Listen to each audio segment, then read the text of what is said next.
Welcome, everyone. I am so happy to be here with you, and I'm just so happy to be talking about what we're going to talk about today.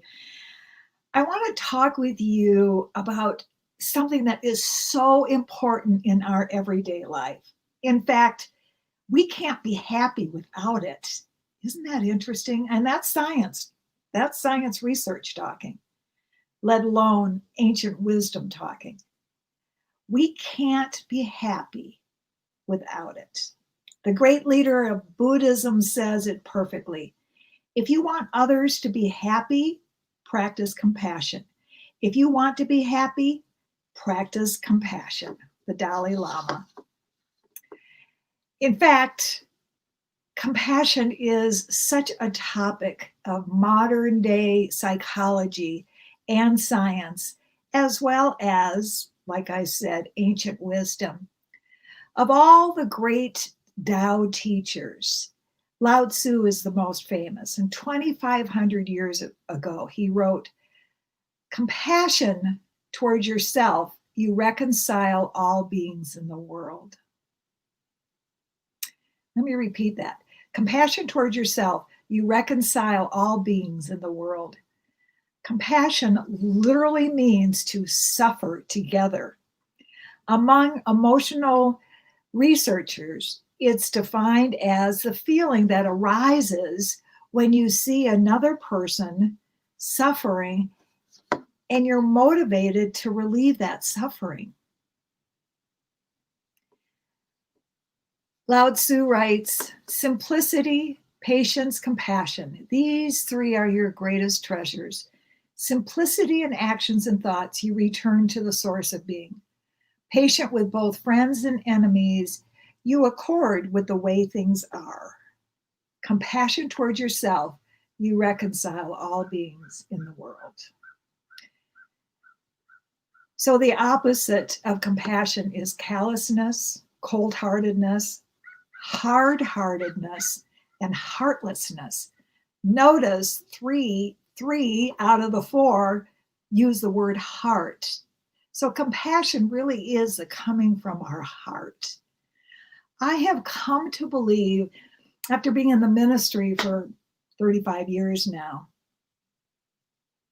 I have come to believe that one of the divine's greatest gifts that she ever gave us as human beings, and also as four-legged beings. I don't know about you, but my dog Dewey, oh, he is so compassionate so much of the time, and he is so empathetic. And sometimes I have to tell him, don't take on that person, or don't take on my whatever struggle I'm going through. But I do believe that it is the divine's greatest gift to us. And while cynics may dismiss compassion as a touchy-feely or irrational, non-necessary expression or feeling, scientists have proven differently. They've actually started to map the biological basis of compassion in our brain, suggesting that there is a deep evolutionary purpose for compassion. Research shows that when we feel compassion, our heart rate slows down. We secrete the bonding hormone oxytocin, and regions of the brain linked to empathy create a sense of caregiving and feelings of pleasure in our own body, which often results in our wanting to approach and care for others. So compassion is like one of the greatest gifts of the divine. As human beings, we all have the potential to be happy. We all have the potential to be compassionate people. We also have the potential of being miserable and harmful to others. And the potential in all of us is within us. My wonderful, beautiful friend Karen Karsh has given us another song. She is the music director at the Center for Spiritual Living in Boulder Valley. I have the privilege of being the senior consulting minister there. Please come and join us. We're online. but she has given us a beautiful song about love and compassion. Just sit back and relax and then come on back because I have an amazing story to tell you.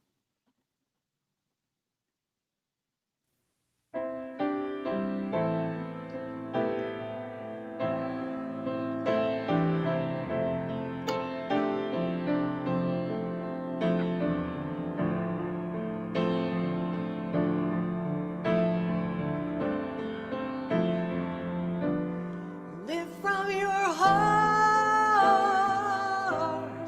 love from your soul.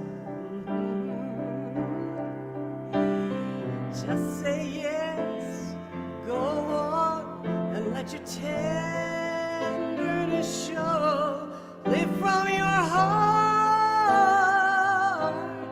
love from your soul. Just say yes, go on, let your tenderness show. It's all about giving and being kind, reaching out to lend a hand, even if it means lending a hand to one person at a time. Living from your heart means you understand. Yeah, you do. Reaching out with open heart, open hand. Live from your heart, love from your soul. Just say yes, let your tenderness show.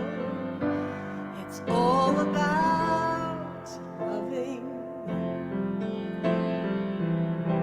with an open mind, seeing each other through someone else's eyes, even if it's one person at a time. Loving from your soul means you do all you can.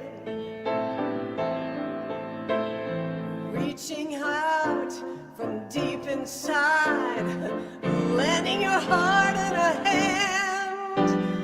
Live from your heart. Just sing it with me from wherever you are. Here we go. Live from your heart. And if that's what you want to do, say yes. Sing again. Live from your heart. One last time. Live from your heart. Live from your heart. Love from your soul. Ooh, love. Just say yes. Go on, let your tenderness show. Live from your heart, love from your soul. Just say yes. Go on, let your tenderness show. Live from your heart.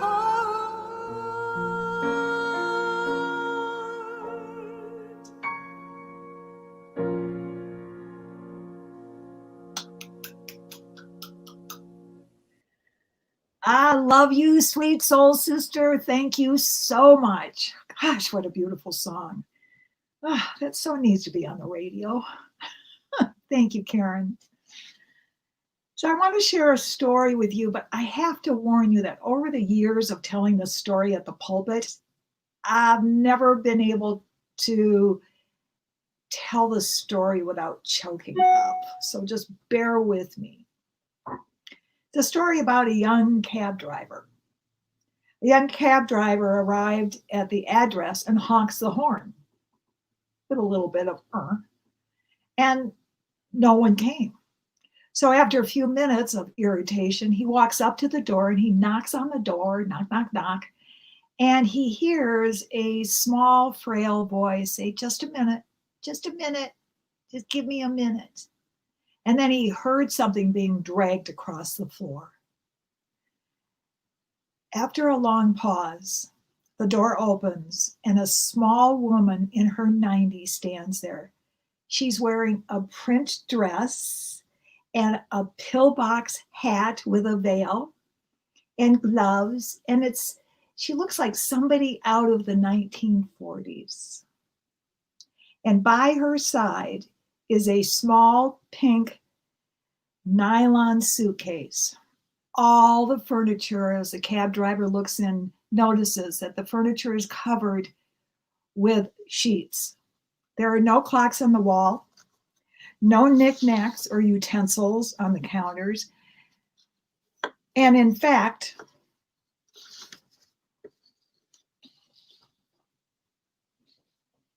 he noticed that there in the corner, there was a cardboard box filled with photos and glassware. It says it right on the side. Will you carry my bag out to the car? She asked. He took the suitcase to the cab and then returned to assist the woman. She took his arm and they slowly walked down the stairs to the cab. He opens the door for her.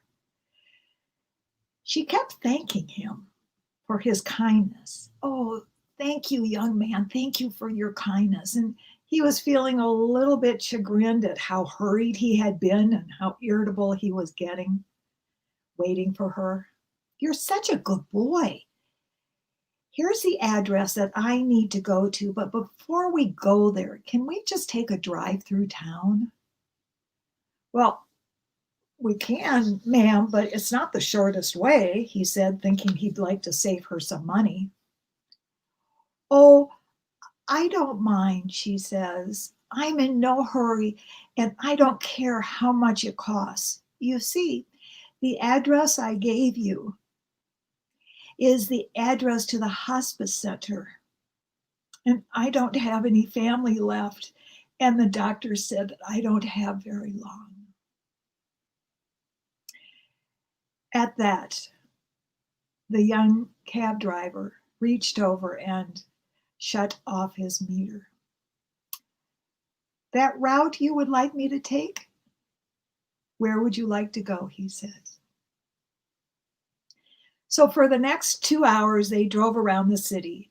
She showed him her middle school where she got her first kiss. Freddie was his name. They drove by the building that she had once worked at as an elevator operator. They paused for a long while in front of the church where she and George got married 64 years ago. They sat in front of the house that she and George lived in most of their lives together. And she explained, we never had children for a variety of reasons, but we rescued animals.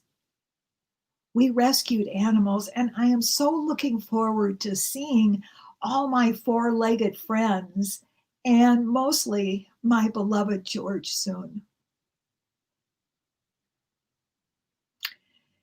So at the first hint of dusk, she suddenly said, I'm tired.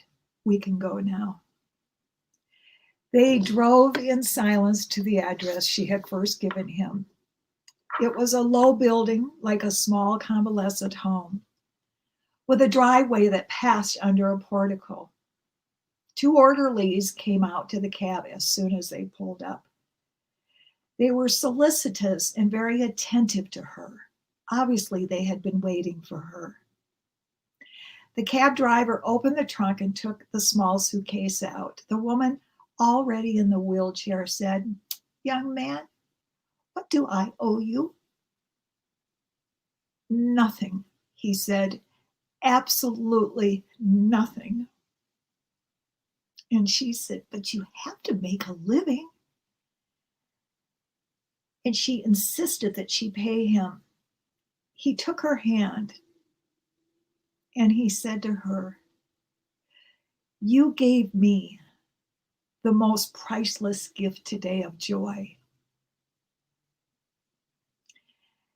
And he hugged her. And she held him tightly. They had truly bonded through the journey of her life. He squeezed her hand and watched her being wheeled into the building. And as the door shut, it was the sound of a closing life. He didn't pick up any more passengers that day. He knew on this very day that great moments are filled with compassion and love. And he was indeed changed forever. And by the way, this is a true story. As the great Dalai Lama reminds us, love and compassion are necessities, not luxuries. Without them, humanity cannot survive. So our prime purpose in life is to be compassionate, is to help others. The Dalai Lama says, if you can't help them, at least don't hurt them and be compassionate. So today and throughout the week, before we come together next week at noon Mountain Time for Treasures from the Tao, practice compassion. Have fun with it. Maybe you'll be at the grocery store and you see someone that needs help carrying a basket or something.